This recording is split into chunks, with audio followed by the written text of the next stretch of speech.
Well, we're heading off on another little adventure again this morning, and blow me down if it's not raining cats, dogs and giraffes out there. It is a wet day. So 2 days of fine weather, and now we've got a few days of wet.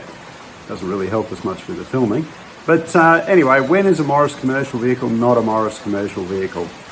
Bit of an interesting one today, and a great story. So I'll leave that thought with you. We'll go and check it out. Oh, you poor little whippet house. Hey, you need to go by the fire. Come on, darling. Hey, definitely a shed day for you today. Come on, old girl.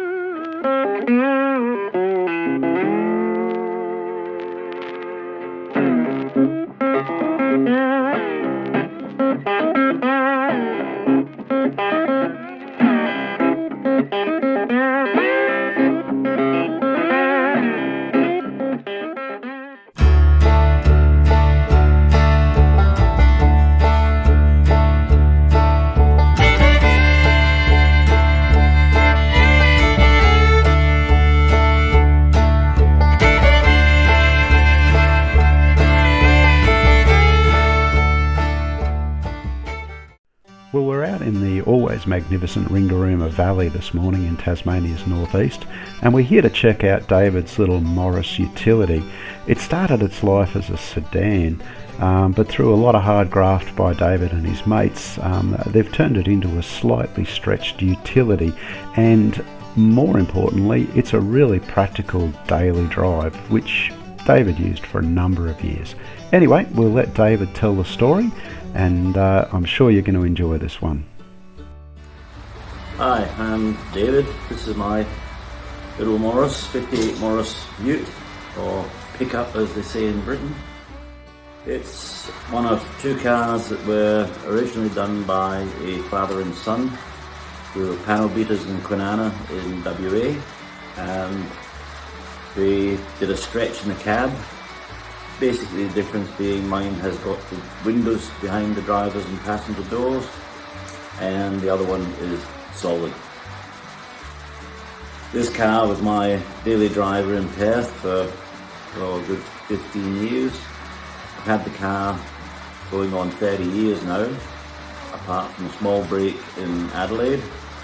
When I moved from Adelaide to Tasmania, I made the mistake of selling the car, and 2 years later, 13 years to be exact, after we sold it, a friend who has the twin car in WA put an advert on Gumtree for a Morris Minor Ute and put a photograph of this car up, and lo and behold, somebody got in touch with us and said, my boss has got that car sitting in the shed.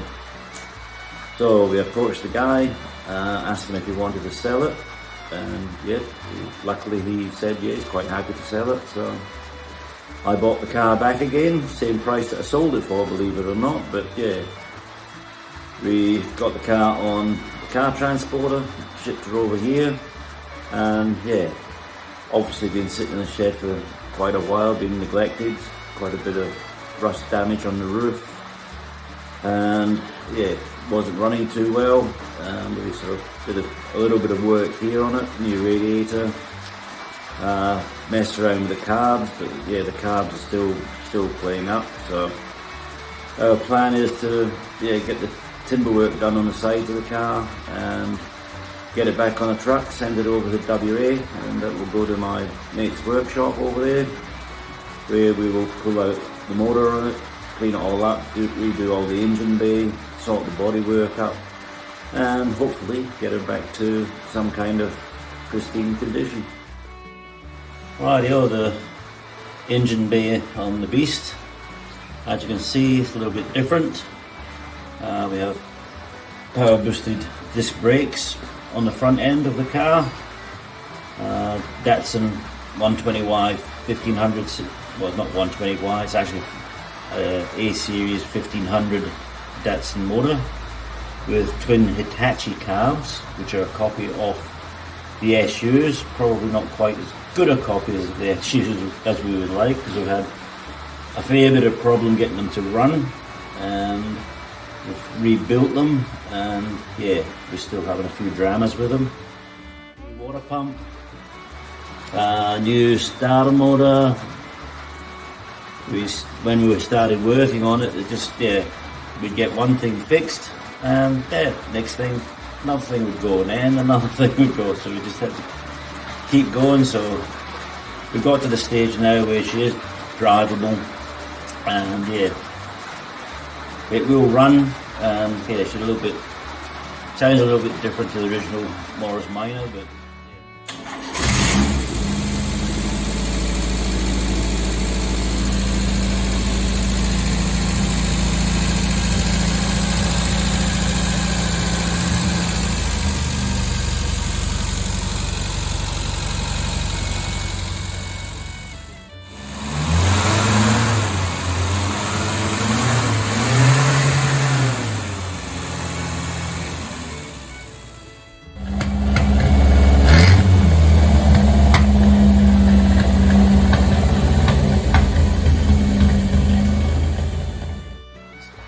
Built to be an everyday driver, and that's the whole thing of it, is something that's easy to look after, runs well, reliable, and safe to drive, i.e. having all the power boosted disc brakes.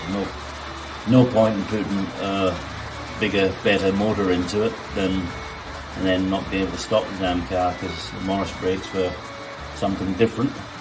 David, what did you actually end up fitting as front disc brakes for this car?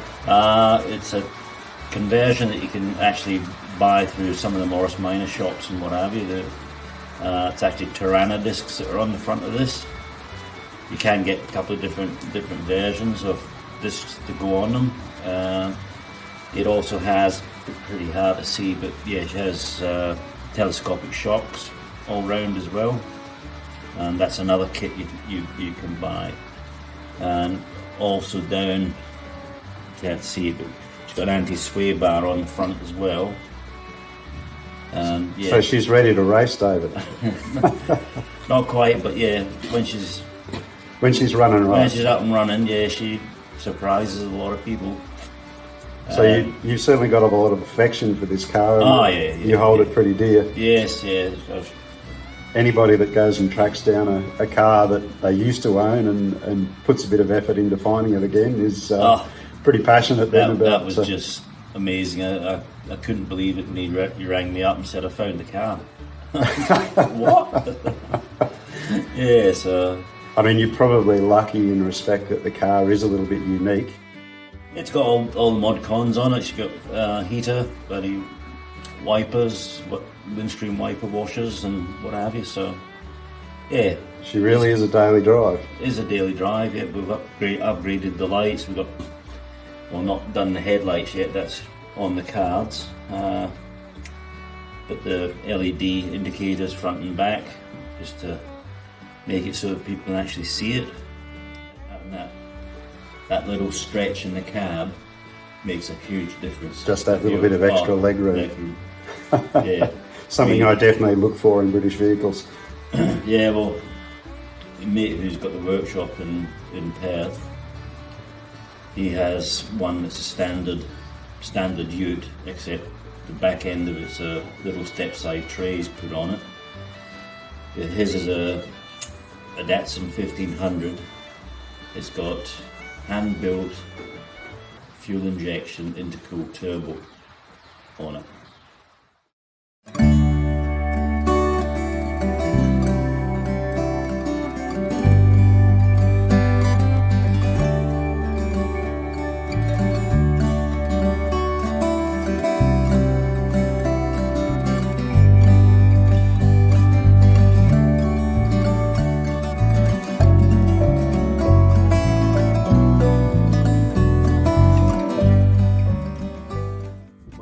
Come back to Ringarooma on a beautiful sunny afternoon to take another look at David's little Moggie, this time without the rain.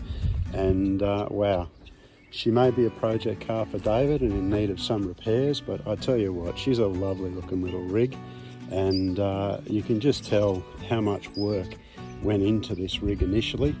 And even though it still needs a little bit of work, and as I say, it's David's project and a labour of love, you can really see that what it'll be like when it gets back to its full glory. Such a worthwhile little project, and especially too as it's running and driving.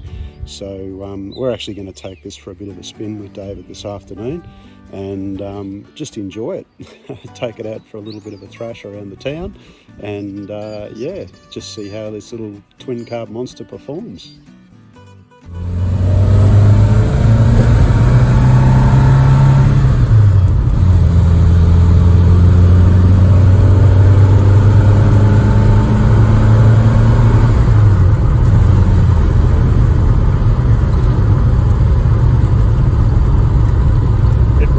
Differently to a Morris as I remember it, David.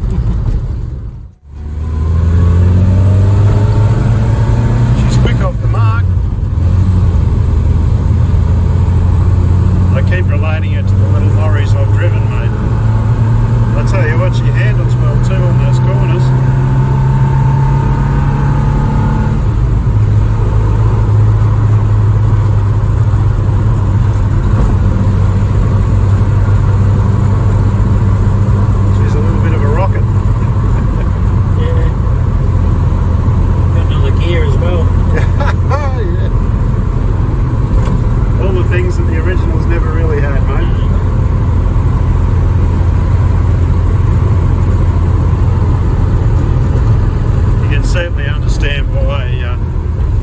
People do like resto mods. I mean, you've kept a lot of the looks of the basic Morris, but you know, it really is something that you could drive every day and keep up with the pace of normal traffic in the modern world.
Well, that's pretty much a wrap for this week, guys and girls. As you can hear, it is still raining. So, and I have to say that, yeah, it really has played merry hell with our schedule over the last month or so. I had hoped to have a little bit more content ready to go, but yeah, look, it's really making life difficult for us to do the outside stuff at the moment. So anyway, just a little bit from our mailbag this week. We've got some fans in India, so a big shout out to Vintage Wheels over there. You very kindly sent me a pair of replacement 7-inch Lucas headlights. They are adapted for H4 globes, which is really handy, and you sent these across because you wanted to see them go into Holly the rescue truck. So yeah, we'll definitely, if we can get her up and running, yeah, these will definitely end up in there. I hate seeing trucks with no eyes. Also, Jeffrey in Victoria was very kind and sent this beautiful English-made little wrench across. And Jeffrey, thank you very, very much for that. I appreciate your generosity there, and we're actually putting together a toolkit. Some time ago, Brad Dunn very kindly sent me a copy of what tools would be in the Australian toolkit for an LC3, and I'm very slowly, flea market by flea market, gathering these tools together. So this is definitely one that I didn't have, and yeah, certainly appreciate it, Jeffrey. Thank you very much for that. A number of you too are letting me know that you'd like to send photographs and tell me your story in a little bit more detail about your restoration. So we've actually put together or opened an email. We'll put that email address there, and certainly if you'd like to send through photographs or send me a bit of a letter on your story. I realise a lot of you aren't in Facebook groups.